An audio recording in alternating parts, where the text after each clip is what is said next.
అందరికీ నమస్కారం అండి. ఈరోజు మేము పరిచయం చేయబోతున్న దేవాలయం జ్యేష్ఠ లక్ష్మీదేవి సమేత శనీశ్వర స్వామివారి దేవాలయం. ఈ దేవాలయం వినుకొండలో ఉన్నది. మరి ఈ దేవాలయం విశిష్టత ఏమిటంటే ఇక్కడ 2 ధ్వజస్తంభాలు ఉంటాయి.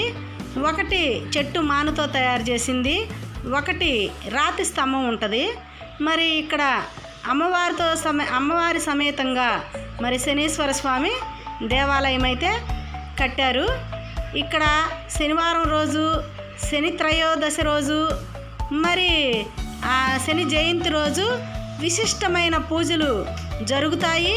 అలాగే ఎవరైతే శని బాధలు ఉంటాయో వారికి ప్రత్యేకమైన పూజలు శని త్రయోదశి రోజు కానీ శనివారం కానీ ఇక్కడ జరపబడతాయి.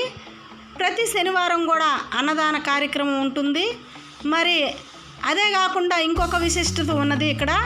అదేమిటంటే సతీ సమేతంగా నవగ్రహ దేవతలు కూడా ప్రతిష్ఠించబడినారు ఇక్కడ. మరి ఆ నవగ్రహ బాధలు ఉన్న వారందరూ కూడా ఈ దేవాలయానికి వచ్చి ఇక్కడ తమ పడే బాధలను నివారించుకోవచ్చు, ప్రత్యేకమైన పూజలు జరిపించుకోవచ్చు. ఇక్కడ మహిమాన్వితమైన ఈ దేవాలయాన్ని మీ అందరికీ పరిచయం చేసి మీరు కూడా ఈ నవగ్రహ బాధల నుండి, అదేవిధంగా శనీశ్వర స్వామి బాధల నుండి విముక్తి పొందుతారని, మీరు మీ జీవితంలో ముందుకు సాగుతారని అనే అభిప్రాయంతో మేము ఈ వీడియోని చేసామండి. అలాగే ఇక్కడ ఇంకొక విశిష్టత కూడా ఉన్నది. మరి పార్వతీ సమేతంగా బాణలింగేశ్వర స్వామి దేవాలయం కూడా ఈ శనీశ్వర స్వామి దేవాలయం వెనక ఉన్నది. మరి బాణలింగేశ్వర స్వామి అంటే లింగాల్లో కన్నా ప్రత్యేకమైన లింగం ఇది. మరి ఈ బాణలింగేశ్వర స్వామి విగ్రహం ఎవరు కూడా చెక్కినది కాదు.